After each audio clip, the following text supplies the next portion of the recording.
jogo da Copa do Brasil 2025, Corinthians e Vasco terminaram 0 a 0. Esse jogo lá na Neoquímica Arena, a casa do Corinthians, num excelente jogo do Vascão. Agora o jogo é aqui, no Maracanã lotado, de vascaínos, onde a gente sabe que... Não vou ler aquilo ele não, pra não se zicar, tá bom? Vai, a decisão é nesse domingo. A Alcilene Brito acompanhou a torcida do Vasco que assistiu ao jogo. Rodou. O jogo não era no Rio, mas parecia que era, já que a cidade parou para ver essa partida. Diversos vascaínos lotaram o Centro Cultural Candinho, a casa onde o Vasco nasceu para apoiar o time. Vamos com tudo, hoje é dia. Hoje é dia da chinelada nele, o mão na base já perdeu, o dia já começou muito bem e vamos ganhar do Corinthians hoje. 2 a 0 para terminar aqui, chave de ouro. Acreditar era o que eles mais fizeram. O amor ao clube não importa a idade e o lugar. Vale tudo para acompanhar a equipe nessa grande decisão. E o incentivo veio de longe. Vim de Brasília, vim para assistir, já assisti a semifinal, vou assistir a final e hoje estamos aqui, curtindo junto com a torcida do Vasco. O que esses torcedores queriam era demonstrar a paixão pelo Vasco. Chegou esse momento, a gente vai brilhar depois de 14 anos.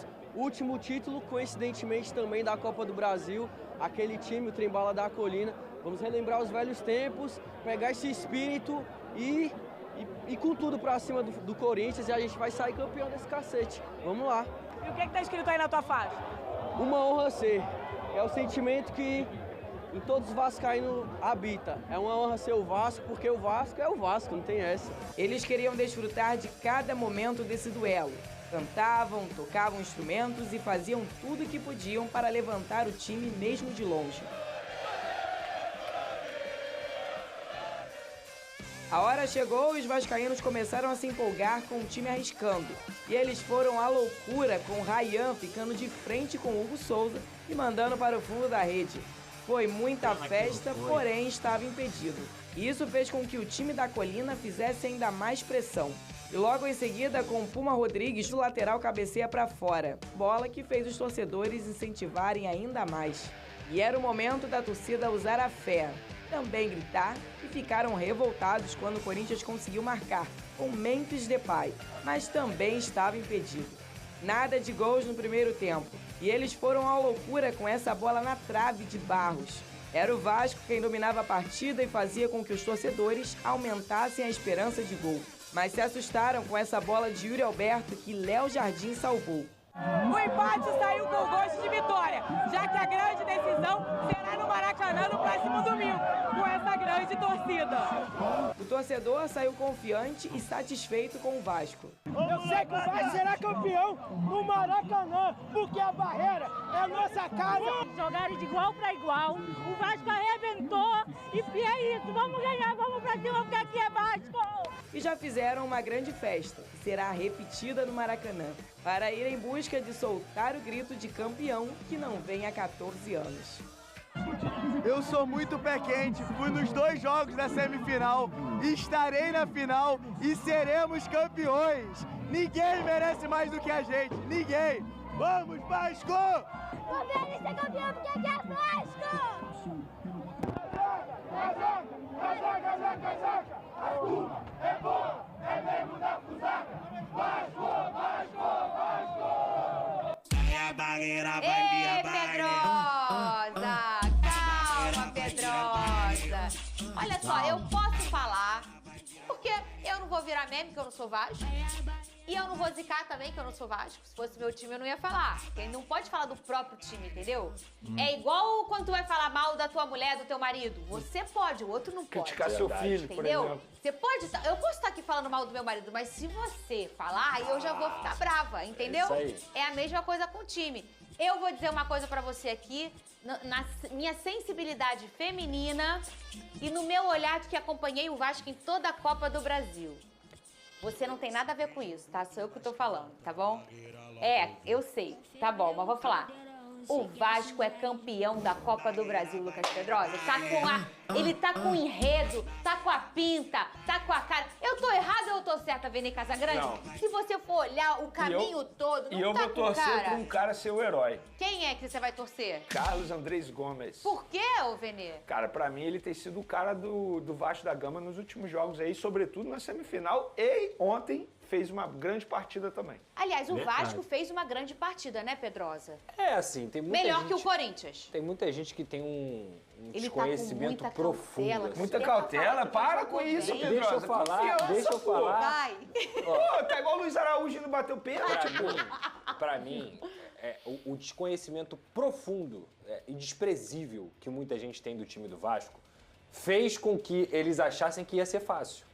Fez com que o Corinthians achasse que ia ganhar o jogo a qualquer momento. Você acha isso, Pedrosa? Eu não Até tenho pelo dúvida. Dorival, Você que é um já cara viu- tão estudado. Você já viu o discurso do... Não, tô falando das pessoas que analisam os jogos. Você já viu o discurso das pessoas que o Vasco é fraquíssimo, que o Corinthians é muito melhor, Eu já vi. que não sei o quê. E esse clima foi pra dentro da Arena Corinthians ontem. Um clima de que o Corinthians ia ganhar o jogo a qualquer momento. Então as pessoas hoje, no discurso, só vi um falando e dando a César o que é de César. Sabe quem? Benja, que faz o Arena SBT aqui. Que é ele corintiano, falou, né? O Diniz engoliu o Dorival Júnior no plano de jogo. Ué, Pedrosa, mas foi 0-0. Beleza, foi 0-0 num retrospecto em que o Vasco nunca ganhou um jogo na Neoquímica Arena. Geralmente vai pra lá e vira saco de pancada, mas esse Vasco é diferente. É um Vasco do Fernando Diniz que chegou desacreditado contra o Botafogo. Verdade. E passou do Botafogo. É um Vasco do Fernando Diniz que chegou desacreditado contra o Fluminense e não só passou do Fluminense, como foi superior ao Fluminense nos 2 jogos. É o Vasco que tem um goleiro que já tem nível de seleção brasileira, um lateral direito que está na seleção brasileira, um zagueiro que está na seleção colombiana, outro ponta que está na seleção colombiana, o Ryan, que é um dos melhores jogadores da temporada 2025, Felipe Coutinho, Barros voltou muito bem e o Thiago Mendes tem crescido cada vez mais nessa reta final. Então o que eu vi ontem do Vasco da Gama foi um jogo maduro, foi um jogo equilibrado, de um time que realmente está entendendo o que é preciso ser feito para ser campeão. Eu não vou falar que o Vasco vai ser campeão, porque o time do Corinthians, ele é um time traiçoeiro. Em qual sentido? É uma equipe que tem casca, cara. É uma equipe que eliminou o Palmeiras na Copa do Brasil, é uma equipe que venceu o Palmeiras na final do Campeonato Paulista, tem grandes jogadores como o Yuri Alberto e o Memphis Depay, entre outros que a gente poderia citar aqui. Então, assim, o Corinthians está muito vivo. O que aconteceu ontem, ele é um sinal. É um sinal da maturidade que essa equipe está tendo. O Vasco não jogou melhor do que o Corinthians só porque o Corinthians jogou mal. O Vasco fez o Corinthians jogar mal. Encaixando pressão, conseguindo ter saída de bola. O Fernando Diniz ontem fez uma mexida que ela foi até mais profunda do que realmente tinha feito nos outros jogos. Desde o jogo contra o Internacional, o Carlos Andrés Gomes está jogando na direita e o Nuno na direita. Na esquerda e o Nuno na direita. Ontem o Nuno estava descendo para ser volante. Por quê? Porque ele trazia o Barros para ser o terceiro zagueiro, colocava o Nuno e o Thiago Mendes na saída de bola, enquanto o Corinthians teve Garro, Yuri Alberto e Memphis. Esses caras ficaram perdidos na hora de fazer a pressão. E toda hora o Vasco... Encaixotados. Né? E na hora deles conseguirem sair com a bola, o Vasco avançava as suas linhas, o Barros ia lá na frente para poder marcar, o Thiago Mendes também. Então, assim, o que a gente viu do jogo do Vasco ontem foi um jogo com mérito e maturidade de uma equipe que tem conseguido ter equilíbrio na Copa do Brasil. O Barros colocou uma bola na trave, o Vasco poderia ter feito 1-0 com aquele lance do Ryan. Ah, teve o lance do Memphis também. É verdade. Mas olha a diferença. O lance do Corinthians foi uma bola aérea jogada na área. O lance do Vasco foi uma construção feita lá do goleiro que parou no Ryan fazendo o gol que foi anulado. Então assim, cara, o sinal pro Vascaíno da partida de ontem é o seguinte: o Vasco foi corajoso, o Vasco jogou bola, o Vasco foi superior e agora no Maracanã, que é uma outra partida, vai ter a possibilidade de confirmar não só o crescimento que aconteceu durante a Copa do Brasil inteira, mas também o coletivo forte do belíssimo trabalho que o Fernando Diniz faz à frente desse time na Copa do Brasil. É confiança, muita cautela, muita oração para quem é de oração, mas ontem foi um sinal claro. Esse time compete e tem totais condições de ser campeão. E o técnico Fernando Diniz falou sobre a atuação do Vasco. Quem mandou pra gente foi a galera da BTB Esporte, galera sempre fortalecendo. Cadê o Diniz? Ele jogou melhor e mereceu vencer o jogo. Mas eu não tenho um sentimento de frustração e nem acho que foi um ótimo resultado. Nem uma coisa nem outra. Eu acho que vai se decidir no Maracanã. O que fica para mim é um sentimento bom do que o time fez. O time talvez tenha sido defensivamente a melhor partida do Vasco sob o meu comando. A gente foi muito obediente. Alguns jogadores de maneira especial, o Felipe Coutinho e o Ryan, mais o Felipe por conta da característica, se sacrificaram muito para que as coisas acontecessem do jeito que aconteceu e por um detalhe a gente não conseguiu vencer. A gente teve oportunidades para ganhar o jogo, mas não tem um sentimento de frustração. porque não tô nem falando do retrospecto, né, do Vasco na Neoquímica Arena, mas também de ter um segundo jogo, de ser um jogo de mata-mata, de ter um segundo jogo e esse segundo jogo ser na casa do Vasco da Gama. O Vene Casagrande, ele falou, a melhor partida sob meu comando. Forte a declaração do Diniz em relação a isso, né? Forte talvez não seja exagero, embora não tenha vencido o placar 0-0, muita gente vai falar assim, como que o treinador fala isso, sendo que a equipe dele não venceu? Mas a gente precisa analisar o que foi os 90 minutos. E durante os 90 minutos eu vi um Vasco extremamente superior. Eu concordo com tudo que o Pedrosa disse. O Corinthians não jogou mal porque o Corinthians quis jogar mal. Foi o Vasco da Gama que fez o Corinthians jogar mal. E o Corinthians ficou assim na base da intuição. A gente pôde ver um Corinthians totalmente perdido. E o próprio Dorival Júnior, treinador do Corinthians, disse isso em entrevista coletiva, que o Vasco foi superior. Então, eu acho que a palavra não tem que ser frustrado para o torcedor vascaíno. Eu acho que a palavra tem que ser feliz, contente e animado para o que pode acontecer aqui no Maracanã. Porque se o Vasco jogou assim, dentro da Arena Neoquímica, que é muito difícil enfrentar o Corinthians lá dentro, sobretudo em mata-mata, aqui no Maracanã o Vasco pode continuar sendo superior e conseguir o título. Fernandinha, se você me perguntar quem eu acho que vai ser campeão, eu acho que será o Vasco da Gama. Mas, óbvio, depende de muitos fatores e a gente sabe como o Corinthians cresce nesse tipo de competição. Mas eu acho que o Vasco tem tudo para ser campeão, de verdade. Porque assim, tá tudo conspirando a favor, a gente vê a energia, os jogadores motivados para isso. E eu concordo com o Pedrosa, sobretudo quando ele diz na Copa do Brasil. Porque aí eu quero voltar a alguns programas anteriores. Não é porque o Vasco será campeão ou pode ser campeão que está tudo muito bem, obrigado. Eu acho que na Copa do Brasil o Vasco, sim, cresceu muito de produção. Mas fica esse alerta que, ó, agora está tudo bem, está tudo ótimo. Claro que não. No Campeonato Brasileiro o Vasco sofreu bastante. Mas eu acho que na Copa do Brasil tá tudo bem. Mas não adianta o torcedor vascaíno achar que pronto, agora tá tudo ótimo. Não é assim. Isso vale também pro Corinthians, tá? Porque o Corinthians também é a mesma situação. Mas, nas Vene, duas equipes. Existem grandes diferenças entre o Vasco e o Corinthians. Muita diferença. Enquanto o Vasco está num caminho de recuperação do que é o seu clube, assim, claro, concordo. de gestão, de trabalho sério, de não gastar de forma irresponsável, o Corinthians é a contramão disso. Eu não estou falando aqui sobre merecimento. Os atletas do Corinthians não têm culpa da gestão que o Corinthians tem. A torcida do Corinthians não tem culpa da gestão que o Corinthians tem. O Dorival também não tem culpa. Se o Corinthians cair, se o Corinthians for campeão, eu não posso tirar o mérito do que esses caras fizeram. Mas se for por merecimento, o que o futebol tem que premiar de gestão séria, é o Vasco que tem que ser campeão. Gestão séria. A gente está falando aqui, cara, de um presidente que errou muitas vezes no departamento de futebol. Mas ele teve a coragem necessária de colocar os próprios bens dele para que o Vasco começasse uma recuperação judicial. Ah, isso é mole. Por que ninguém fez antes? Por que ninguém fez antes? E não é mole não, porque se perder, perde casa, tem muita gente perde que fala tudo, isso. Tem muita gente que fala isso. Perde Por que ninguém fez antes? Olha quantas coisas a gente ressaltou de positivo aqui sobre os patrocínios, sobre o Vasco ter salário em dia. Tudo que você falou, Vene, do Flamengo, passou um filme na minha cabeça no sentido, sabe de quê? Será que daqui a 10 anos o Vasco pode estar numa situação como essa? Porque o Flamengo começou isso há 15 anos. Então, se o Vasco continuar num caminho de correção, de uma rota financeira, de austeridade, mas que tenha o feeling do futebol para você criar times competitivos a ponto de você poder ganhar uma Copa do Brasil, esse é o caminho, cara. Inclusive, a Copa do Brasil faz parte desse processo do Flamengo. Total. Porque o Flamengo foi campeão em 2013. Total. No momento em que estava muita gente nem acreditava. Se o Vasco ganha a Copa do Brasil, não é só ganhar o título. Volta a uma Libertadores, depois de... A última vez foi em 2018.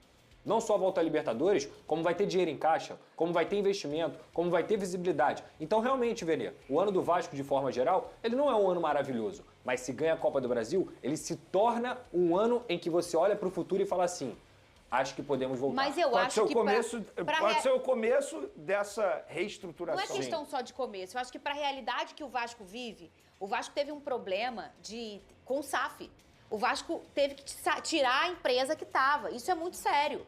Viver dentro de um clube com esse momento é muito difícil. O Vasco ficou híbrido. O Vasco pegou um presidente que é apaixonado pelo Vasco para tentar salvar o Vasco. E muitas vezes ninguém estava confiando no processo. Porque é difícil, porque quando você está há tanto tempo tomando lata d'água na cabeça, você tem uma hora que você não aguenta mais. Até semana passada muita gente não confiava. Exato. É porque chegou a final. Então eu acho assim, que o que hoje tem pro Vasco é muito bonito. O que hoje tem pro Vasco é muito positivo. É claro que eu sempre falo até pro botafoguense, a torcida, ela é como se fosse um guardião do clube. Ela tem que cobrar, quando uma coisa não tá legal, ela tem que falar. E é isso que o torcedor do Vasco faz, mas também empurra, também carrega o Vasco no colo. Então, acho que o que hoje o vascaíno tem que fazer é desfrutar. O que o Vasco está acontecendo com o Vasco é muito legal. O que o Pedrinho fez, o trabalho que fez todo o Pedrinho, a comissão e todo mundo que está trabalhando no Vasco, dia e noite, para o Vasco estar hoje numa final de Copa do Brasil, gente, isso é muito positivo. Ah, mas o Vasco não foi bem no Brasileirão. Mas você achava, Pedrosa, quando começasse o ano, que o Vasco ia ganhar alguma coisa no Brasileirão? Claro que não. Você achava que o Vasco ia estar na final da Copa do Brasil com tantos problemas? Então, assim, tá muito bacana o que o Vasco tá vivendo agora, eu acho. Eu acho que, assim, eu repito, acertos precisavam ser feitos, principalmente na segunda janela, foram feitos. Porque a montagem desse elenco ela é defeituosa. É uma montagem de um elenco que tem muitos problemas. Mas na segunda janela, tanto é que dos 6 jogadores que estavam e foram contratados ou retornaram, como é o caso do Barros, 5 são titulares. Cuesta, Robert Renan, Barros, Thiago Mendes e Carlos Andrés Gomes. A segunda janela salvou. É outro time, é outra equipe. Mas aí tem o mérito de você ter analisado aquilo ali e falado, opa, eu preciso mudar. A venda do João Vitor, que foi interessantíssima para o Vasco, porque o Vasco trocou o João Vitor pelo Carlos Cuesta, o Robert Renan, a venda do Luiz Gustavo. Lembra que a gente falou da venda do Luiz Gustavo? Muita gente deu pancada, porque o Luiz Gustavo realmente era um prospecto. A saída do Lloyd. A saída do Lloyd. Então, assim, o Vasco fez o seguinte, vou vender o Luiz Gustavo aqui, que tem 19 anos e muito potencial, mas eu vou trazer um de 21 que tá mais pronto para poder jogar. O jogo que o Robert Renan fez ontem é um absurdo, pô. O moleque tava amarelado com 7 minutos de campo, marcando o Memphis Depay, e jogou pra cacete. Jogou pra cacete. Inclusive, o jogo de ontem, Pedrosa, eu acho que exemplifica muito bem o que a gente mencionou aqui e que você mencionou, hoje é o quê? Quinta, na terça. Que o time titular do Vasco bate de frente com o time titular do Corinthians. Perfeito. E o time titular do Corinthians tem nada mais, nada menos que o Memphis Depay, que o Yuri Alberto. Tem mais quem? Vamos lá. O goleiro... O Hugo Souza, que é goleiro de seleção. Sim. Tem o Garro, que é um baita Bidu, jogador. que é muito bom lateral. Na mesma proporção, você tem um Felipe Coutinho, um Rayan, um Léo Jardim. Andrés Gomes. Na mesma proporção. Então, assim, o Vasco não perde pra nada Inclusive, se a gente botar um 11 hoje o setor ofensivo do Vasco é melhor do que o setor ofensivo do Corinthians. Tá em um momento melhor. É melhor. Hoje é melhor. E teve um detalhe ontem, no jogo da Prancheta, ontem, quem venceu foi o Fernando Diniz. Falando de goleiro, o Léo Jardim falou na Zona Mista sobre a expectativa para esse jogo de domingo que vai ser no Maracanã.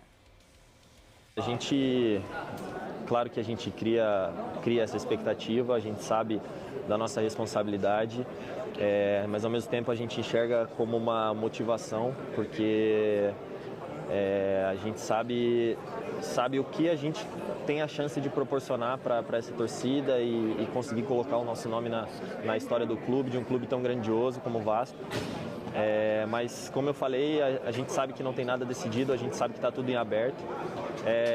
A gente estar focado, se concentrar em fazer um grande jogo para poder sair com esse título no domingo, mas a gente sabe que vai ser uma grande partida.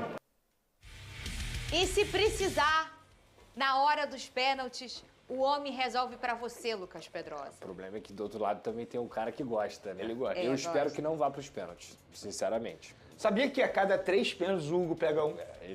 A estatística dele é chato absurda. também. São os 2 melhores pegadores de pênaltis do Brasil. Eu não vejo, assim, 2 goleiros que estejam superiores a eles nesse sentido. Então vamos torcer pra ter pênalti, já que a gente não é Vasco nem Corinthians? Eu vou ser sincero, se for pra pênalti eu vou gostar. Porque assim, eu não tô torcendo pra ninguém. Pedrosa? Vai ser emocionante. Pô, passou nos pênaltis do Botafogo. Já quase morri. Valoriza o título, Passou cara. nos pênaltis do Fluminense. Quase morri de novo. Domingo eu não vou aguentar não, gente. De verdade, cara. Ai, sim, você é forte. Eu não vou aguentar, não. Tanta coisa que você já passou, não é, Felipe? Ô, Pedrosa, você já aguentou coisa pior, Pedrosa. Meu coração fica na boca, cara. Pênalti. Quando o Verrec tava caminhando pra bola, eu já tava com o olho lacrimejando já. Olha, vou te falar. Ai, meu Deus, a gente ainda vai falar muito de Vasco aqui, porque esse foi só o primeiro de 2 jogos e o próximo é no Maracanã. E olha aí, gente, acordei com essa notícia. Dormi, né, na verdade, fui dormir. O David Ancelotti não é mais o treinador do Botafogo. O Glorioso oficializou a saída do italiano e anunciou nas redes sociais o desligamento do treinador. O David teria comunicado ao clube que não continuaria para o ano que vem.